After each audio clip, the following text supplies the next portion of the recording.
లేదండి, ఆయన నోటుకొచ్చింది మాట్లాడాడు. ముందు 31 అన్నాడు.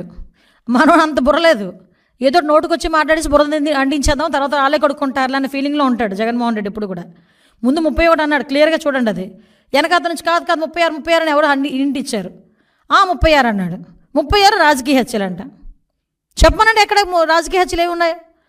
1000 మంది 1000 బిల్డింగ్లు కూలగొట్టేశారు, ఏంటది రెడ్ బుక్ ఓపెన్ చేసేశారు. ఈ రకంగా మాట్లాడాడు. క్లియర్గా ఉంది కుట్ర ఆలోచన. అతగాడు ఏమనుకుంటాడంటే, నేను ఏం చెప్పినా ప్రజలు నమ్మేస్తారు, లా అండ్ ఆర్డర్ విషయంలోనే కనుక ఇలా పదే మాట్లాడితే కనుక ప్రజలు నమ్మేస్తారు అనుకుంటున్నాడు.